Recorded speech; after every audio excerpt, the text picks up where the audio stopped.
BMW Saloons will be most likely be rear-wheel drive. The A-classes will most likely be front or all-wheel drive. Oh, boy. And then, Someone did a Roman Grosjean. And then someone could have done with all-wheel drive about then. But quite lucky because... a little sideways there, LPF. Yeah. I saw your car. Yeah. Just some brief deja vu. I mean, I've been that place before.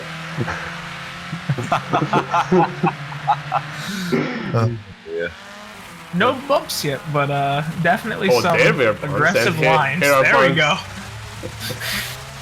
go. Bumps and rejections. Just like high school.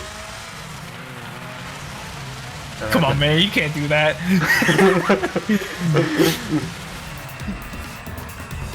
Okay, so she jumps the ramps, shifts into a lower gear, and because of that, the car kind of spins out and she Yeah, just it loses a little bit of traction there. and she just corrects it. So, what you're telling me is she just did a little power slide in front of him. Yeah, pretty risky if you ask me.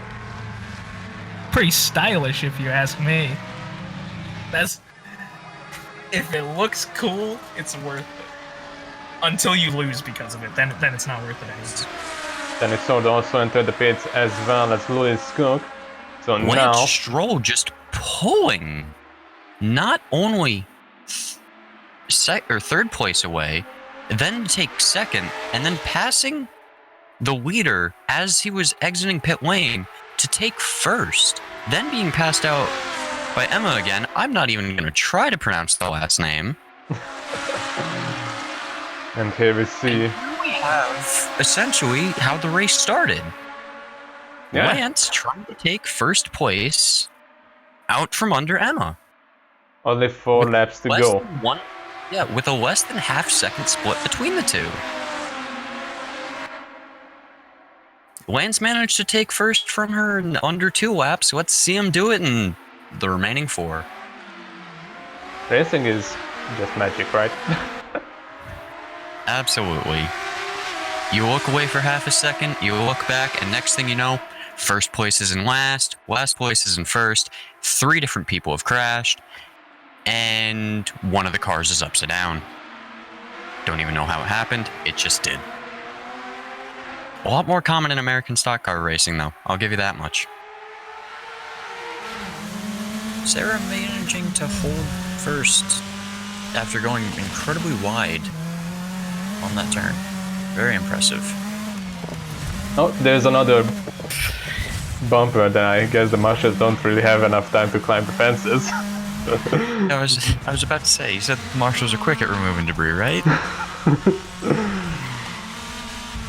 Well, I cannot really blame them. It's not an awkward bit of track, I'll give them that much. Now, interesting end to the start of the race. We saw that Danica Patrick went into the pit to finish off the race. And that would explain why. Didn't even make it. Danica Patrick crashes in the final lap of the race. It hasn't been a good race for her, was it? Not something you would expect from a rather competitive IndyCar driver. And here we see Kurt fighting at the middle. Or not middle, at the back. Drop down. If Drop down this a was lot. a standard, if this was a standard full-sized field of NASCAR stock cars on this track, it would be middle of the pack. But Yeah. Well, if it was a full grid of NASCARs, I don't think that half of the grid would be still alive. But you do make a fair point. Sorry to interrupt, but I'm just getting from that Elsa came up in the radio saying that she hit the wall in the first sector, and the team immediately caught her in. The suspension is absolutely destroyed. The front tires are also absolutely destroyed. One of the teams are allowed to work in the car. That was such a nasty hit. She's definitely gonna lose a lot of time compared to the people ahead. Keep your hopes up though. This is Monaco all from places. Anything can happen here. They are struggling with lapping cars. So if they can fix that thing and get it going, we might see a comeback. Thank you very much, Pedro. Pedro on location, getting us the cold hard facts from the pit lane. So awesome. So let's see if they can get that car back up the runner. She's in the pits. That's going to be a tall task for the team, but let's see. That's why the pit crew's there. That's why they get paid the big bucks. These back markers are ridiculous, though. This is crazy. I feel like I'm watching a multi-class race right now with LMPs and GT cars, where there's just so many people. You don't know who's a lap car, who's not a lap car. I don't know. I still think Randall needs a penalty after that. I'm really curious to see what happens. And Cox comes out of the pit lane, so the car's good and repaired. Probably put some new tires on it as well. All right, right here, Randall sweeps over. Let me see. Yep. There it is. That's where she touches the wall. That's the first impact. And then comes the second one just there. Then the third one. But speaking of fights, we have another one coming up right there, and that is Hoffman getting P13.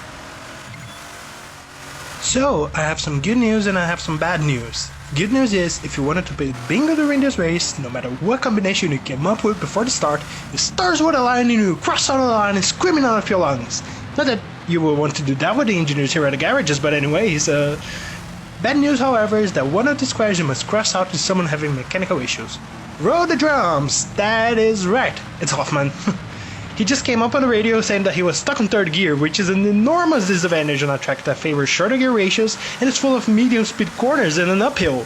And he had a crash earlier in this race, so yeah, back to you guys, I guess.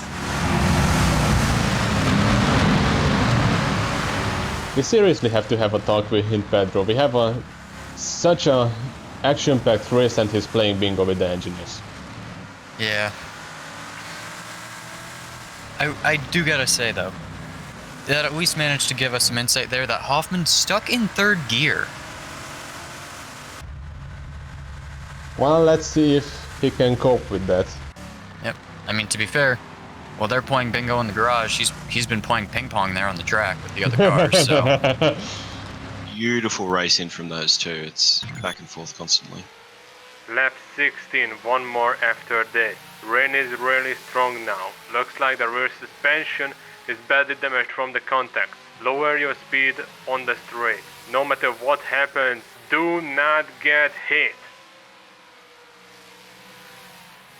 I'm starting to have flashbacks to the end of this race, to the previous race, where Pedro started to play bingo with the engineers.